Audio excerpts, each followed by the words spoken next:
I'm Kal. And I'm Stam, and this is the K.A.S.T, Kal and Stam Talks. And I'm the voice of reason. Hey, so today we're talking about imposter syndrome. I hope you enjoyed the last episode where we covered self-love, self-worth, self-care. If you haven't seen it, check it out, man. It's a good watch. Let's get into this. Okay, first things first. What can you tell us about imposter syndrome? Yeah, what is imposter syndrome? Good Yeah. question. To my understanding, imposter syndrome is when you are in a position or in a room or in in a position, why for that? But yeah, you're in some type of scenario where you don't feel like you're worthy to be there. Yeah, you don't feel like you're worthy, like you're maybe everyone there is, or the position you're in is better than you. Okay. Maybe like a job. Yeah. You know what? I'm going to let you say your understanding, but just before I forget, it could be even like a relationship. Like maybe in my younger days when I was not in a relationship and I was seeing different women. Yeah. In my heyday. Yeah, my heyday. Yeah. Some girls, you might think, well, how did I get her? Or so would you say you feel that you was punching? Yeah. Yeah, at a time you might have felt I was punching, but then yeah. All right. So what about you? What's your? I feel that imposter syndrome similar to you, but sometimes I start questioning. I think, how am I here? How am I around these people? Do you know what I'm saying? You might feel like a fraud, like you don't deserve to be there, or you might not have worked as hard as the people that say. You might feel like that. So yeah, I think that's kind of off the back of what you said, to be fair. So yeah. I got some questions for you, Kal, yeah? Yeah. Should we say we're a professional podcast? We do our research and we prepare as well. So my first question for you, Kal, is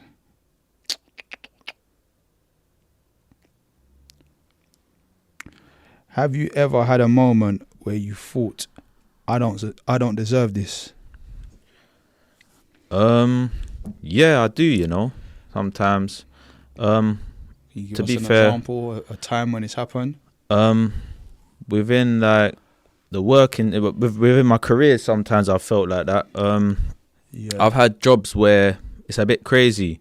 I've met people, and obviously I didn't go university, but I've met people and they've gone university and they've like, not that they might have went university for the specific job, but they got, I don't know, a 2 to 1 degree or something like that. So I see them as, I see people as going university like somewhat smart or intelligent, whereas I didn't do none of that. But we're in the same position. So sometimes I might be talking to them and they're talking about, they're paying back their uni loan. So that even makes me think like, you proper studied and went hard to get into a good position like this, and then I've just come along. Obviously I've done an apprenticeship, but we're in the same industry and we're doing the same thing. So sometimes I feel like I don't really feel like I've worked this hard to get here compared to them going uni and doing all the lectures and all that. I don't know what they do in uni, but I kind of felt like that. That's a good one. Well, for me, like I said, there's been maybe in the past like females, especially if you followed us, in the last episode we spoke about self-worth and self-esteem, and I used to believe I was ugly. I didn't have no confidence in the way I looked. And then I touched on kiss chase in primary school. I never used to get no love in kiss chase. So when I did eventually start getting girls,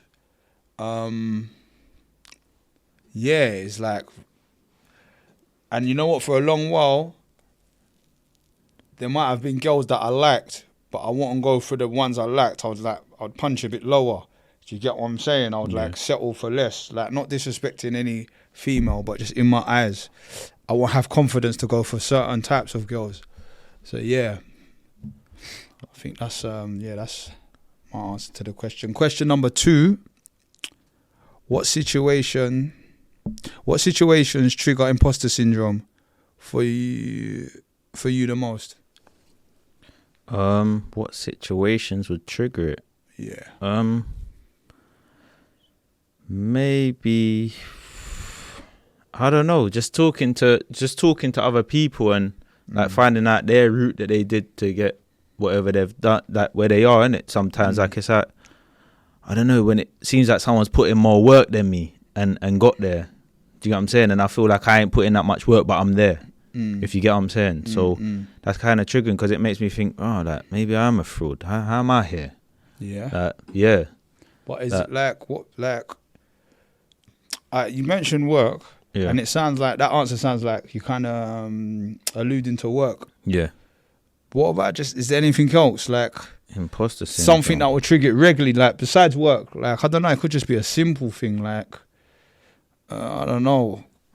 To be fair, I don't really feel that I suffer from it as much as I used to before, because now I'm grateful for where I am and I'm able to just celebrate my small wins, innit? Because it's all about celebrating. And also, I think what did make me trigger it was perfectionism, because I used to try and be a perfectionist, so I always wanted everything to be perfect. And now it's like in my head, nothing can be perfect. It can never be perfect. You can, as long as you put in as much work as you can and you've achieved whatever you've achieved, then obviously I'm good with that. But before I used to be like, no, it has to be 100%. So now I kind of took a step back and realized that the reality that nobody's perfect at the end of the day. You know what? Remember we were planning this podcast, it was like that. I think we started the group chat and we was throwing all our ideas in there. Yeah. And I went into overdrive. And shout out the voice of reason, E. He had to just kept having to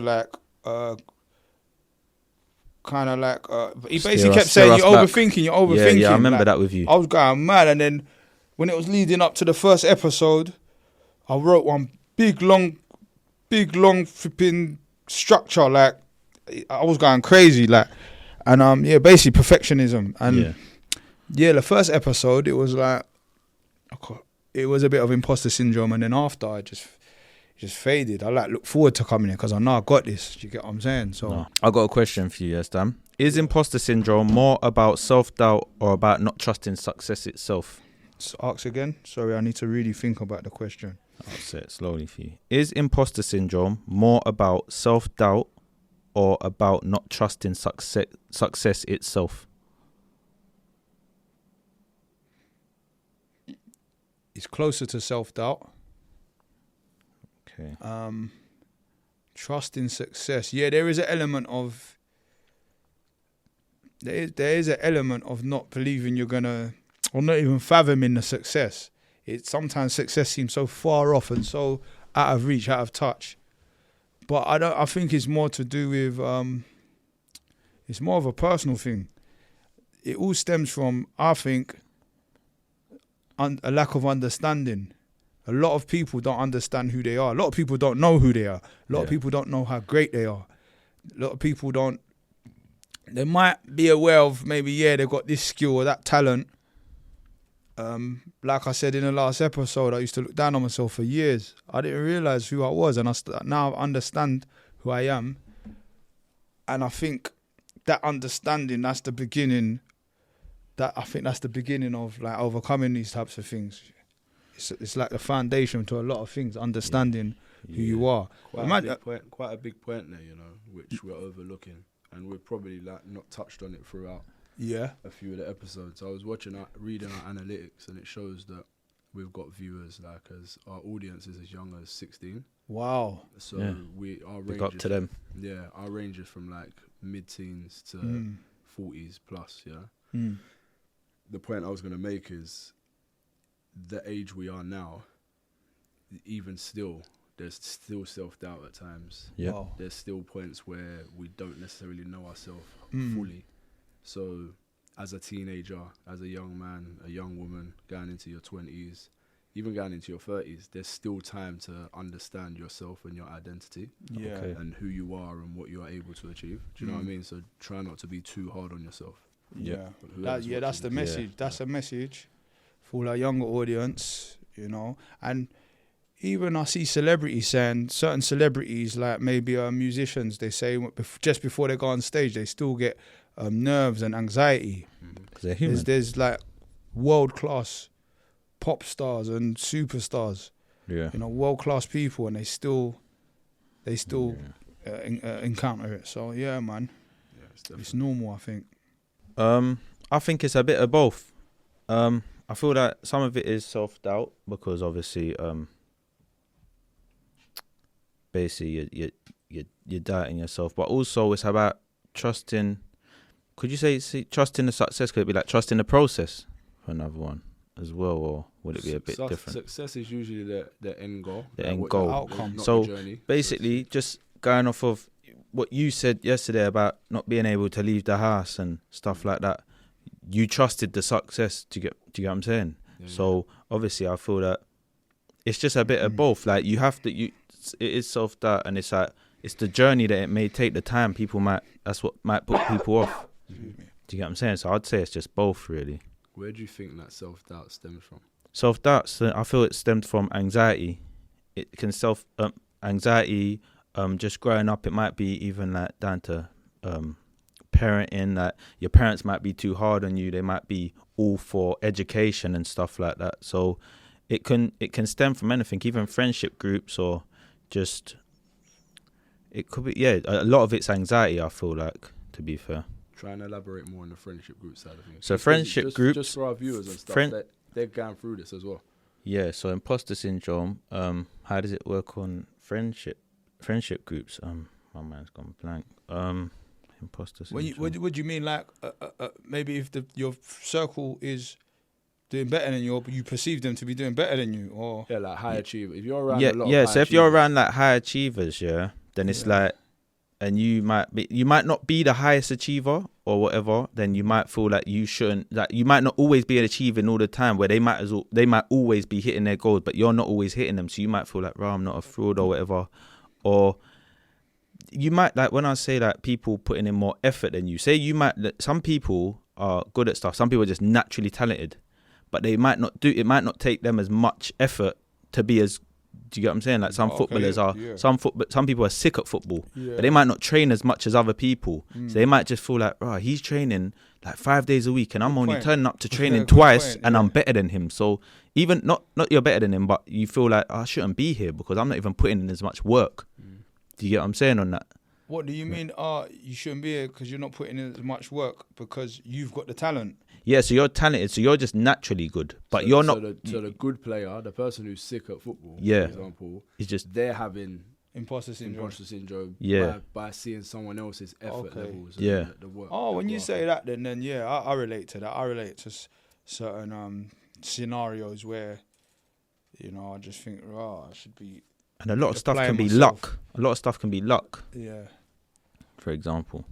Timing, innit? Yeah. Question 2, Cal. Question 2. It's a good question. I've got a question for you, Stam. Do you think high achievers suffer from it more than others? Maybe that's why they're high achievers, because they suffer it so badly, they push themselves more than the average person. And to the outsider, it may look like, they're hitting all their targets and they're winning, but to the actual high achiever, he's just playing catch up, or he's just doing not as good as he can do. So he's just pushing. If that makes any sense. He's not hitting his full potential. Yeah, but you only see. to the maybe to the masses, he seems like a high achiever. Am I making sense? Mm-hmm. Yeah, that's my answer. I think. Yeah. What do you think? And what do you think? So what's the question again? Do you think high achievers suffer from it more than others?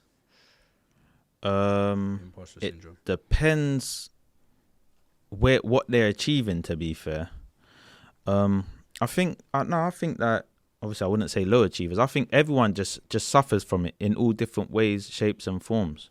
Because if you got anxiety, you're just gonna suffer from it, I feel, anyway.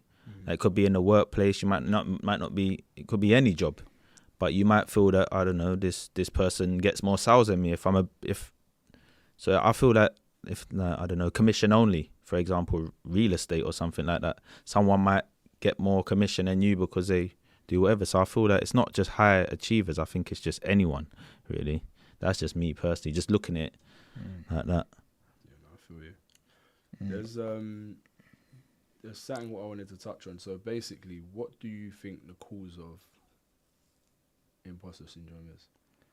What do you think the cause? Yeah. We kind of touched on that already, though. I think a big one. Yeah, I think a big one that when I was looking today, is I think it might be rapid achievement or something like that. Yeah. Where it's like, for example, say I'm not a rapper or an artist, as Stan would say. I choose to go studio after this. Yeah. No. You're a producer though. Yeah. So for example, producer, say I don't know. I'd go home and I make a beat, and I don't know, one of the biggest rappers or whatever, maybe from America, maybe from the UK, jumps on my beat. Just say Drake, man. I know you wanted to say Drake. Nah, just anyone. Cal, what's your producer name quickly though? Cal. Just Kal. Yeah. I said it was KXL before. Yeah, because I don't want people to know it was, innit? Yeah, so yeah. obviously the X was an A, but yeah, anyway. go on. So say I make a beat today and then I send it on. I send it on to whoever and Drake uses it. Yeah. And then it blows up. I may get imposter syndrome on that because it's like, You've got to replicate that again. yeah, because it's like, on top of that, it's like, well, all these guys that's making beats every day, I've just chose to just randomly go and do something and send it out and it's blown up. So it's like, for example, I wouldn't say one hit wonder, but it's just blown up. And it's like, you look around and think these guys have got hundreds of beats on YouTube and Drake's never used their beat. And then on top of the flip side of it, I go home and do the same thing again and no one uses the beat.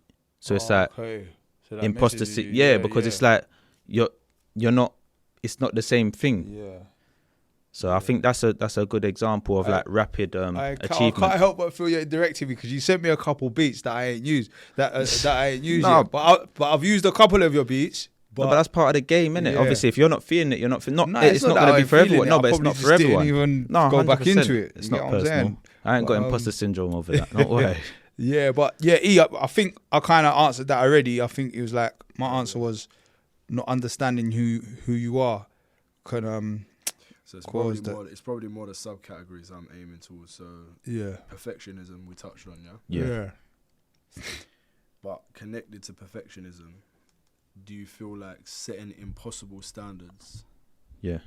Like your goals, your aspirations, your vision may be unrealistic at times. Not to say it's not possible, but it may be unrealistic for where you're at. And then setting that as a goal and not achieving it or constantly failing in your eyes could obviously fuel that even more.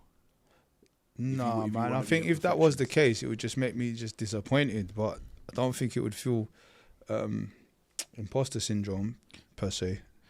But do you think I you just can have think it imposter just make- syndrome without knowing you've got imposter syndrome? You course. might think you're disappointed, but it could actually be imposter syndrome. Nah, that's just a separate thing, I think. But Yeah. nah, to answer the question, no, I don't think so.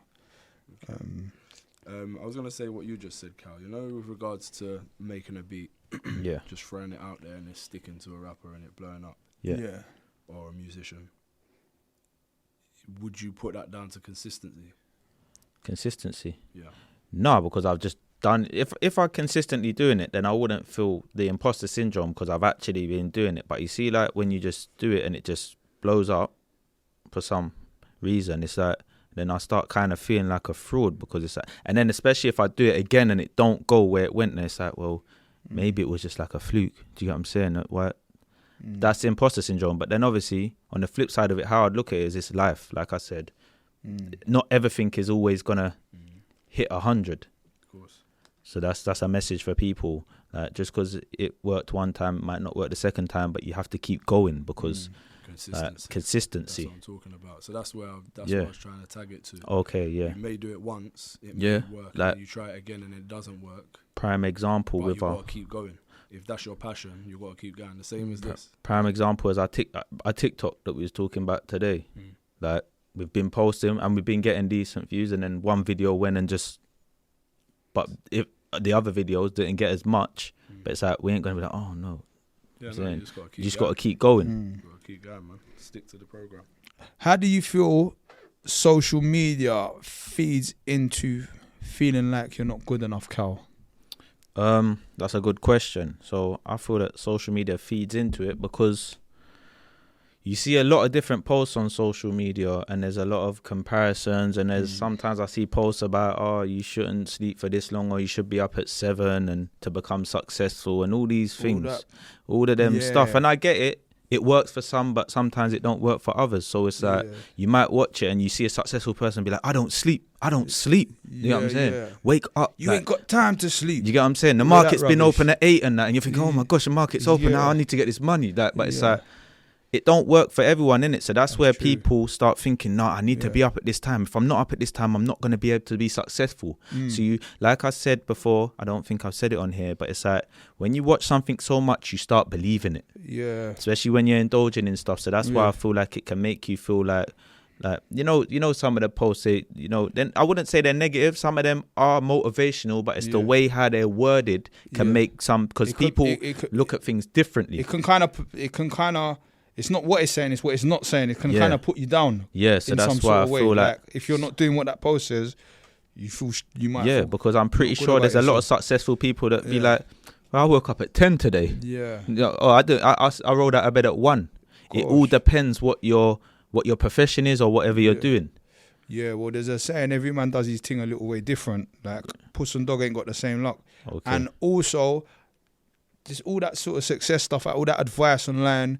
The truth is, I sincerely believe, every successful person or wealthy person or whatever it is you're trying to achieve, I believe they all have a secret. Not like in no dark, shady way, and not even in a way that even if they gave you advice, they're keeping something from you. There's going to be a part of that journey that won't make sense to you. It's not like, I don't think it's ever ABC for anyone. There's always a mysterious part of every successful person's journey.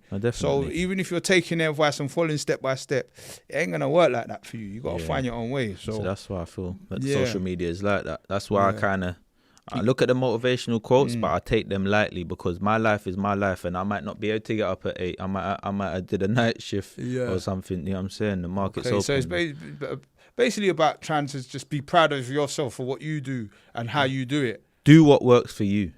Amen. That's it. I like that one. But I think with the social media, where it nearly got me, let's say I'll put a reel out of me talking about just speaking my thoughts, and it does really well. And then I think, all right, cool, that done well. People like that. So let me try and make more of stuff that people like. Yeah. No, go on. Yeah. And then maybe I'll do another one, and then it doesn't do as good. Yeah. We kind of said this, but that's where I experienced that. Big one on social media as well for the people is when they talk about should have been married by 30. That one, everyone's like, oh, you should be married by 30 and this and that, or you should have a house by then. No, you get a house when you can afford to get a house. You married when there ain't no set age or when you should have a baby, or that's what I see a lot on social media, and I feel that that's, I wouldn't say it's nonsense, but it's like that's someone else's timeline. Yeah. That's not yours. Society norm status. Exactly. Yeah, but I mean, do you think there's anything wrong with expecting your life to fall into a certain place by a certain time? Do you think you can. Is that unrealistic? It's not unrealistic. Because you asked us about setting unrealistic goals and stuff. Do you think when it maybe happens, wanting to have a baby by 30 or have a mortgage by 30 or... Do you want me to give you an example? Go on. That's a personal one, but I'm happy to talk about it. In life, you can set goals as much as you want to set goals. If certain things are out of your power or out of your control, it's inevitable that if it happens, it happens. If it doesn't, it don't. Okay. For example, you think you're going to find the correct career in life. You go down that route of building your career, earning more money, whatever the case may be, having a good friend group, being in a relationship, buying a house, trying for children. You attempt to try for children, then you have complications. Oh, wow.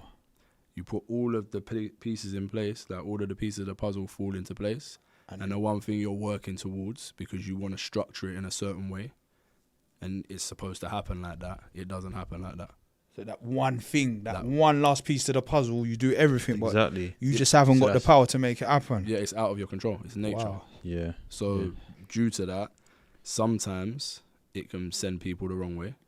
Sometimes people spiral out of control. Some people can get past it. Sometimes it leads to breakups. Like all different things happen within that scenario. Yeah, but it's not necessarily children. It could be you wanting to buy a house, and then you've never lived with that person before. So and you move in together, and you think everything's hunky dory up until that point. Then it goes left. Yeah. All right. So let me just ask you, E, what did you don't even have to go into detail, but it's obviously something that you've probably come close to experience, or someone close to you's experience. What did you or that person do to like overcome and come out of that? Because that's what we want to like. Because someone might be going that what you just explained. There might be people going through that. So what could you say for some advice or? It's emotion and logic. So if you apply logic to it, in terms of your mindset, that's the most powerful thing you can control. You understanding the scenario, you doing your research. Let's say, for example, 1 in 3 women have a miscarriage. Yeah. Oh, that's quite a high ratio. So that makes it a bit more you understand that digestible, but you can digest your situation a bit better. Thing, yeah. Right. So therefore, you understanding what's actually happened. Yeah. Who else has gone through it? Yeah. And basically breaking everything down will make you. Well, it allowed me to move forward. Okay. But also therapy as well. Therapy is a big one. Yeah. Because other people have gone through this experience. You're not the first person or the last person to go through this situation. So therefore, it's about listening to other people or speaking to other people and being open about the scenario. So in summary, to basically get a better perspective, if you're in a dark place or a bad place with a similar situation to what he just said, it's about gaining a better perspective, like for sure, like with the logic and the facts and the figures. And not everything happens how you expect it to happen. 100%. So if you apply too much pressure on that, and your version of perfection, i.e., you're gonna have a job, get the house, maybe get the car, have a dog, then try for a baby or whatever the case may be. Yeah. Or you may want to live abroad, or you may want to whatever it is in life, whatever your goals are. If it doesn't happen the way you plan for it to happen, it doesn't mean that that's the end of the world. It just means that path or that journey wasn't necessarily for you. Yeah. You have to regather your thoughts, reset your goals, and then go again. Yeah, you know that, like there's a saying, they say, men make plans and God laughs. Like, we can plan as much as we want, but there's only so much of it we can control. There's a point where you have to let go and let God, or whatever you believe in. But so that's what so cool, man. Going with the timelines. And why do you think people talk about it enough, like a lot, like imposter syndrome? Do you think it's no a common no thing way no because our society as just on a larger scale, because we're all human and we're all living in similar environments, so we all probably experience it. We're living in similar conditions that may produce these feelings and this thing called imposter syndrome. It's riddled with it. And on a smaller scale, our culture, as in British urban culture, social media culture, like you said, the workplace. Like I said, with relationships, it's in every facet of life. Every facet of life. Because look, we're wired to try and achieve things. We, like from the first episode, we spoke on our dopamine, the reward system. We've obviously got a reward system that rewards you when you achieve, when you know. So we're essentially designed to achieve and get tasks done. So I feel that we don't talk on it enough, because the opposite of what we're doing now is being open and honest and masking. I feel that I wouldn't really, to talk about that and say, I don't really feel that I deserve to be here, might make people start thinking, right, is he? Why is he here? Do you get what I'm saying? For example, 100%. Or is he really a fraud? Because if I start saying, do you know what, I don't feel like I even deserve to be here, then it's going to make people start thinking, why is he saying that then? Do you get what I'm saying? So I feel that it takes a lot to open up and talk about these certain things. Remember, no one really, especially as men, we don't talk anyway. So why are we going to start saying, I don't feel like I should be here? on that. Basically, that's someone was it you or he just said some people might not be aware of it. Yeah, might not be aware of it. Like there's times, you know, that when we was talking and I was saying about, I don't, I just felt like I weren't enough. That could have been imposter syndrome for the simple fact. Whereas now I'm like, you know what, you've achieved that. No, well done, Kal. You're doing well. You know what I'm saying? I'm trying to not be a perfectionist in certain situations now. So yeah, there's a lot of stuff that go on within us that we're totally unaware of. Yeah. Because when I saw imposter syndrome, I started reading, perfectionism. That's me. Whereas before that, if someone said imposter syndrome, I'm like, what the hell is imposter syndrome? Yeah. It's awareness, isn't it? It's raising awareness in all. Yeah, awareness. The awareness, that's the cure, I think. That's awareness. I think that's the beginning of combating it. Yeah, I got a question. First, you're becoming aware. Yeah, go ahead, Kal. Can imposter syndrome ever be useful, like pushing someone to improve? Of course, yes. Imposter syndrome, and a little bit of low self-esteem kind of was my drive at an earlier phase in my life. It drove me. It was my driving force, if that makes any sense. Yeah. And it helped me to achieve a lot. Okay. Yeah. So to speak. Okay. Yeah, I get that. Because you know what it is, yeah? In regards back to career, because obviously I talk about it a lot. When I applied for whatever I do now, you had to do loads of tests and all this and whatnot. And it was like, I used to look at it as like a really high, like someone that does that they're sick, like they're smart, they've got a lot of attention and that. Yeah. And I used to practice so much. Like I'd practice in the morning for the tests, and I'd practice before I went bed. Yeah. And I'd also pray and fast too.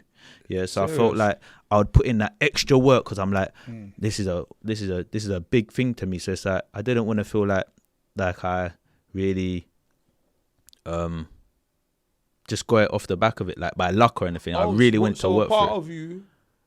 So a part of you wanted to, even if you could have, one part of your mind could know that you could pass it without doing so much practice. You wanted to wanted to just certify, because I was a perfectionism, so I wanted to get it right. I wanted to get 100%. Like that's when I was a perfectionism, and God forbid if I wouldn't have got it, because I put in so much work.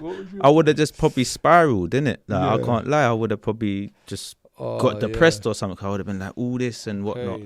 So, yeah. Basically. You know what? And quickly back to the social media thing. Like, I'm seeing a lot of advice about music artists and how they should market their music, because the music industry's changed, and I'm seeing like a lot of people have to do content, do reels, and everyone's wearing the TikTok era. Everyone's trying to go viral on TikTok. But I speak to some of my musician friends, and some of them are like, they're getting disheartened because they're doing all sorts of types of videos, all types of content, and some of it ain't sticking. That's what it's starting to play with their emotions and their confidence, and that's why when I say do what works for you, innit? Because there's people out there that don't do. That's reels. The thing, they're trying to find what works for them, and nothing's working for them. Yeah. You know, it might be working for them though. Maybe the goal's set too high. Maybe it's unrealistic. Maybe what they're might be unrealistic. Not everyone can be a superstar, you know. Not everyone can be. If you're aiming for the stars, and you land on the clouds, like you don't reach the orbit of Earth. You're in the sky. You're up. Yeah, that's You'll true. still achieve something. Yeah, you're still doing that's something. Why you're still in conversation about being. That ties in with like kind of like perfectionism or expected. You set the standard is very high. The goal is very high, but that's why you need to sit down sometimes, and what I always say, self-reflect and look at how far you've come. Would the old you be proud of the new you? I think, do you know what? I think perfectionism it holds us back a lot. Like it keeps us stuck in our tracks. You want something so bad to be a certain way, you won't progress from that point.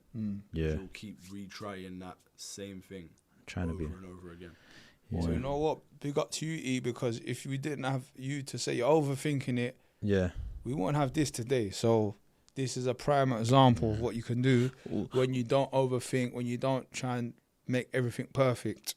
Yeah, and It's also it's simplifying things though, because we kept it simple. We didn't try and overdo things or say we was gonna have, I don't know, 10,000 followers by X date, or do you know what I mean? Like there's certain things that are out of our control. If we reach that, we celebrate that. yeah, But at the same time, the purpose isn't about how many followers we have yeah, or how many views. the we message get that on we're a reel. getting out. Yeah, or how many it's likes the we get, or how it's many the comments message. we get. Yeah, The fact that people are engaging Yeah. is like is a good thing. Yeah. We're doing something. even if positive. I help one person, that's enough because I've Yeah. helped. It's, But setting a good enough goal Yep. is better than setting like an unrealistic goal Yeah. you can't reach. Okay, I like that. I like that. You know what I Yeah. mean? I like that. I like. Say that again, E, for the people. Setting a good enough goal is better than setting an unrealistic goal that you can't reach. I Yeah. like that, man. yeah, Yeah. It's And then better it's to- about celebrating that when you do reach and achieve that goal. Like us starting this, for example, was a goal. yeah, We done it.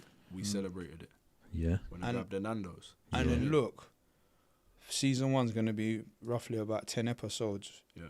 We're more than halfway through. We're almost, We're more than half. This is episode 6. yeah, so Yeah. big up to us. So, yeah, So the wheels are turning, but it's consistency. yeah. okay. It's not. It's knowing Small, that you want, achievable goals. Yeah. One Every foot in front episode of the is a win other. for us. Yeah. So that's what we got to remember. The small things make it count. Yep. Do you know what I mean? Yeah, Like and everything else that comes is a bonus. The recognition, the sponsors eventually, the money if money comes from it. Like Yeah. all of that's all glory, but Yeah. that's not what we started for. Do you know what I mean? Definitely not, yeah. Like it's passion driven. Well, There's purpose you behind said it. different the other day, and you did Who, say me? different the other day. No, bro. What when I said if I get some money from this, I'm like, but that's later down the line, bro. That's still, just, yeah, no, I'm joking. Alright, cool. just being honest, bro. Nah, for real. I think we can touch on some points where people can learn from this, and they can understand where they can check themselves just to make sure they're on track. Okay. Like, what are some things you suggest? I think I mentioned it before, but it's just take time and just look at yourself 5 years ago to compare to where you are now, and look at what you've achieved, even if it's the small things, the job you got, the relationship, even if your relationship has become more better, or whatever, even if you've started cancelling, or you're planning to start cancelling in the future, or if you booked cancelling in, just like Do it and don't cancel it. yeah, just do it. Listen, just go through with it. Even if it seems long or if it seems strenuous, just keep doing it, and just just take on your small wins and your small goals. I think my advice for anyone experiencing imposter syndrome, you know, like if you're in an environment with people that you know you're looking up to, or you're crossing paths with people that you look up to, just know that there's something in you. That greatness you see in them is also in you. That's the reason why you're crossing paths with them. It's like laws of attraction. You, whatever's in you, you attract. So if you do find yourself with people that inspire you, you don't have to feel intimidated or less than. It's kind of like a part of them is mirroring back at you. That greatness that you see in them is mirroring back at you. Yeah. It's just for you to recognize it, you know? Yeah. Also, trust the timing. That's what I always keep saying. Trust the timing. Your time will come. Yeah. You just have to be consistent, like everyone. Yeah. And yeah, just be truthful to yourself. How you feel culture and upbringing affects imposter syndrome, or has an attachment to it in some way, shape or form. Culture and upbringing. Yeah. So for me, the way culture and upbringing affect this topic called imposter syndrome, I would start from my earliest memory, school. My mum was very strict on me in terms of school. Not strict, but she was, push you to do well, listen to the teacher. And when you don't do well, you know, you're made aware of it. And I think other people from similar backgrounds as myself anyone that's watching this that knows me, and you know you've got a similar upbringing, maybe you come from the same area, the same culture, I think I can safely say that when it comes to things like, school, if you're not behaving right and things like that, being disciplined for maybe not doing good at school, I think that can maybe that can start triggering imposter syndrome. You know, because you start thinking, maybe why not good enough? You know what though?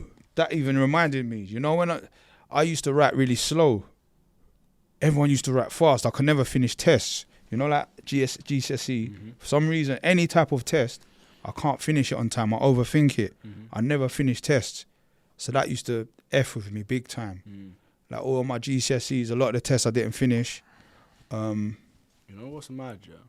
I was predicted 0 A to C's, yeah? Serious? In GCSEs. Yeah? I think I got like 7.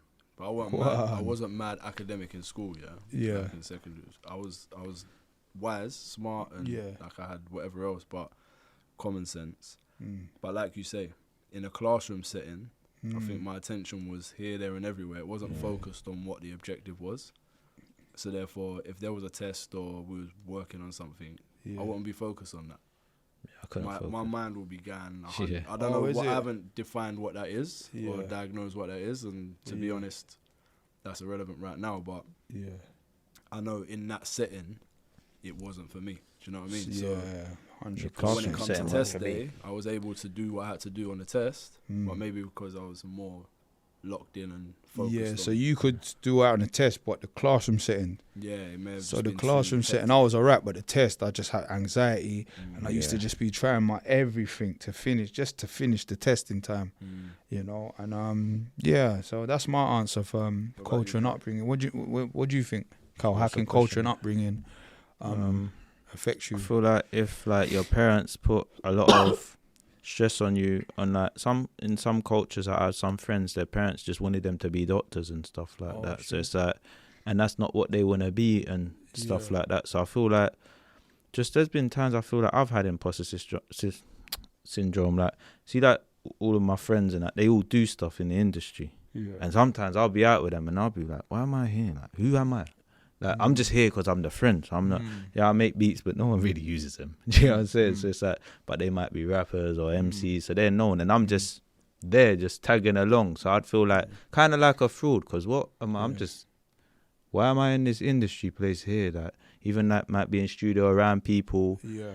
And that would kind of make me feel like, syndrome, like a fraud, innit? Like, because who I'm not. You know why though, bro? You're actually good. Like, but it's not even that. But it's like just the simple fact. I did, but remember, nobody knew who I was. But Kal, but besides people not knowing who you was, put yourself in my shoes, yeah? Imagine you're me looking at you. Yeah. I'm looking at you thinking, right, this guy is so sick at producing. Yeah. And then I'm looking at you thinking, like, what am I doing here? Like, but it was like, no, but remember, obviously, I knew I could make music, but it's like I'm around people with names. They got names. They're verified, and I'm not. I've got 100 followers. Yeah, cool. Like that. So let me ask you, yeah. Do you feel like status has an effect on talent and status? Do you feel like they go hand in hand? Yeah. To have an effect on your imposter syndrome? I'm not gonna start talking on anything really mad, but it's like, I feel that talent and status, because I see some really talented people out there and they don't have half of the status, where the talent might not be so good elsewhere. I feel that in certain things, it's about who you know and who you mingle with. So it's like, like there's people with names, big names, and it's like, it's because who they know, really, innit? That's why they got their foot in the door or whatever. So that's why I used to kind of feel like imposters. I used to feel like a fraud, you know what I'm saying? But that was bad. Did you make yourself unrecognizable on purpose? I made myself unrecognizable on purpose because, you know what it is, I was never... Remember, I used to have low self-esteem. So whenever I used to go to... Remember, when I used to go to videos, I wasn't in the video. I just didn't want to be seen. I just would... I just didn't want people to... I just didn't want... I used to make myself unrecognizable. So yeah. Therefore, that would have had an effect on your status and people. Yeah, it was just low self-esteem. I just didn't want to just be seen in certain things, innit? We'll touch back on that, but I feel like it was a relevant point. Another thing in terms of upbringing, are you the eldest? In terms of, did you have siblings? Are you the eldest? So I'm an only child for my mum. So it was just me and my mum. Same, yeah. I have like older sisters, but obviously they didn't live in the household. So where it was me, I'll be real, imposter syndrome. I don't know if this is, even till this day, yeah, I don't really like calling people. Like, you see, if I have to call, I don't know, anything, like it could be something to do with housing or something. I just, you mean like the GP, like making up an appointment with the GP? Anything, even today, yeah, prime example, I was in my car and I wanted food. Yeah. And then they were like, yeah, just order it. Just order it. Just order it, innit? And I was like, I rang them, yeah, and I was like, talk. Like, you get what I'm saying? Because it's like I sometimes I get nervous, and because that's growing up where my mum used to do everything for me. My mum would talk for me. So that's why I feel like I'm very, I have low, because my mum did everything for me. I'd say, yeah, what's it? I'm a mummy's boy, innit? Not so much now, but maybe I am, yeah. Like, I did, like, yeah. Sometimes I'd make make my girl call people, because I just, even when we're ordering food, just talk, you talk to them, and she'll probably think, what's wrong with this guy? But yeah, so I was our only child, same like you. Yeah. So that has an effect on your confidence. Yeah, my confidence. On your people skills, that have an effect on just your characteristics, your mannerisms. Yeah. All of those things there, man. So yeah, it's a big thing. Like, I'm the eldest. Yeah. I've got a brother and a sister. You got a brother? Yeah. Wait. This is what I'm saying. I'm doing a podcast. People don't even know. Yeah, I've got a brother as well. Older or younger? Younger. I'm the eldest, isn't it? Is it? Oh, I didn't know you had a younger brother. Yeah, my brother's 25. So yeah. So anyway, being the eldest, I definitely felt the pressure. Okay. Because, listen, I don't know what was going on in my parents' head, and I love them dearly, but whether I was wanted, whether I was a mistake, you have them, trial and error. Yeah, you have them thoughts as a child, innit? You're like, did they really want me? Like, you know, them ones, and your siblings come along and they may, not favoured, but just they may get treated a little different, and then the pressure's on you because you've got to perform. You're the eldest. You know what I mean? Like, you're setting the bar high. So that's been a pressure for me from young. Yeah. Like, I've always had to push the bar further than like what any of my family have done. Do you know what I mean? So it's just constantly pushing and pushing and pushing. Yeah. And just doing so many different things and maybe not executing or being a professional, so to speak. Because you was focusing on so many things, you couldn't perfection on just one Jack thing. Jack of all trades, master of none. Yeah, but did you know the full didn't have time to master, like, just to hone in on one thing. Yeah, do you know the full saying of that though? Jack of all trades, master of none. Is there more to it, yeah? Yeah. Enlighten the audience and us. Please, I need to know that one. Jack of all trades, I'm going to start using it. Alright, cool. Jack of all trades, master of none. Nah, so we know it as Jack of all trades, master of none, and it ends there, yeah? And that's like a negative connotation to someone who does many things, but they're just not good at one thing, yeah? Oh, is it saying to do with like the businessman that like has loads of businesses or something? Go on, let him learn. No. Anyway, Jack of all trades, master of none, but oftentimes better than a master of one. Jeez. Yeah, because he can do. Run it back. I just want to try. I think I'll get it, but run it back. Would it be Jack of all trades? Yeah. Master of none? Yeah. But oftentimes better than a master of one. So basically, put it this way, yeah. So for example, if you're the master of painting, but I'm a jack of all trades, so I can paint. I might not be as good as you as painting, but I can also do carpentry. I can also do plumbing. I can also do all the other stuff. So so your skill set is a lot more equipped than one person who's just focused on. Yes, you've got multiple competencies basically. That's different streams of income. You might charge less. That's what I was basically trying to say before you landed about the different businesses. So would that be kind of quantity over quality? Kind of. Because obviously the quality of paint you're painting. It depends on how good you are as a painter. You could still be not as good as that person, but a sick painter. Or it could just mean you're useful to more people. Yeah. You could only be useful to maybe 5 people as the master of one, but the jack of all trades, you might be useful to like 100 people. Yeah, that's sick. Yeah. Yeah. So being that or having that nature, I've got a lot of transferable skills. But at the same time, because I've not necessarily perfected a certain field. That's good though. No, it's good, but it also leans into the imposter syndrome, because then I feel like I think me and you are very similar, you know. Do you feel like you've wasted a lot of time and not like just not, you could have just took more time and turn the wheels of the clock back and like really thrown yourself into something that you may not have not wasted time as such, but I get what you mean. Like we could have put more focus into something and been something by now. We are something now. But we are. But the point is, I get that all the time. Look at the positive way. Look at it the positive way. If you did master the other one, you wouldn't be sitting here right now because you'd be doing that. So you're good here. There you go. All right. Yeah. Our path is our path. I Exactly. can tell you that story. All right, cool. So that basically touches on obviously like upbringings and whatever else. I think rounding up, like, if you had any more questions for each other. You know what? I got a question for both of yous. Both of us. Right, because we know, Kal, you've revealed that you produce good music. I need you to big up your chest and tell us something that you feel imposter syndrome about, but like you said you're a jack of all trades. What's something that you may feel shy about, not confident about, that you do? Because I know you've directed some really big videos. I'm not going to say what ones, but is there anything that you'd like to tell us? I don't know, man. Come on, man. Big up your chest, man. I'm just like humble. Yeah, like I don't really like to gloat too much or. Yeah. Well, that's the point of this exercise. Nah, I hear you. Yeah, but if he's humble, he's going to remain humble. That's a very uncomfortable exercise. But you grow in your. Well, I can't force you, but you grow outside of your comfort zone, innit? Save that for season 2. No, but he just said he grows outside of your comfort zone. Yeah, so would you like to answer that? I don't know, man. I don't know where to start, honestly. It's too many. Yeah. It's too many. He's a jack of all trades. I don't know where to start. I don't know. Graphic design, maybe. Graphic design, yeah. So all right, that's something I've thrown my hat at recently. Yeah.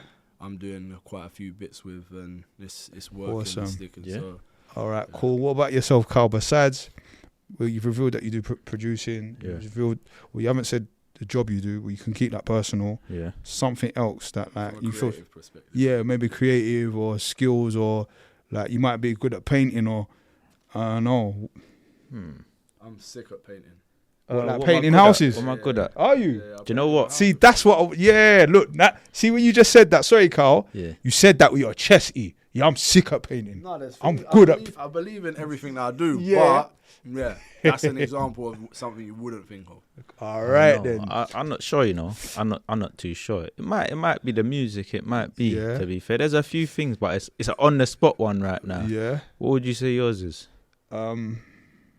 Obviously. No, wait. Imposter syndrome. It's still music, I think. Still, I'm not blowing my own trumpet, but I'm cold. I'm sick at music, but still get imposter syndrome. Okay. Music, but no, I think I can have a better answer though. I'm just trying to think. What do you do outside of music that you're good at?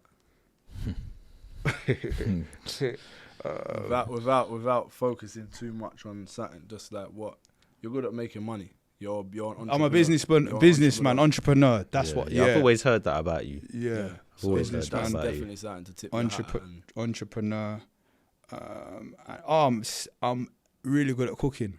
Swear down. I'm good at cooking. What are you saying? Kal and Stam cooks? Kal and Stam. No, leave that to him. Yeah. Leave that to him. K.A.S.T. Yeah. K.A.S.T. Yeah. We'll have to do a cooking episode one time. We can. Season 2, we'll do a little cook up. Yeah. All right, cool. Listen, I think the takeaway from this year is whatever you focus on and whatever you feel you're good at, stick to it. Mm-hmm. 100. And try not to set your goals too out of reach or too unrealistic. Still have them within reach and then build on them. So once you've achieved one, keep pushing forward. Yeah. But just celebrate one foot in front of the other. Yeah. Take your time, man. You know what similar to what you just said, what a personal kind of mindset or mantra or just a way of looking at things. I had to actually take time and recognize when I've made progress. You know, I wouldn't give myself enough credit just for progress. You know, it might just be one day going to the gym. Like atomic habits, kind of. Yeah, like you said, 1% every day, but just besides it being every day, but just recognizing when there is progress, when there's any type of progress. I have to like pat myself on the back, and I've just started to try and do that. Celebrate them small That's wins. what I'm Yeah, saying. small Celebrate wins. them small wins, man. Progress, 1%. whatever progress looks like to you, take time to take a step back and identify what progress is to you, and just start counting your wins instead of counting your losses. Yeah, Kal? 100%. Wrap it up for us. Yeah, all right, well, I'm Kal, And I'm Stam. and this is the K.A.S.T, and we're here with Voice of reason. and today we spoke about imposter syndrome. We covered a lot of stuff, some of our personal experiences. Yeah. I feel that this was kind of a deep conversation today. We covered a lot. I hope it helps someone, and I hope you keep watching. Like, share, subscribe, send this to your neighbor, send this to your best friend. Let's run this one up.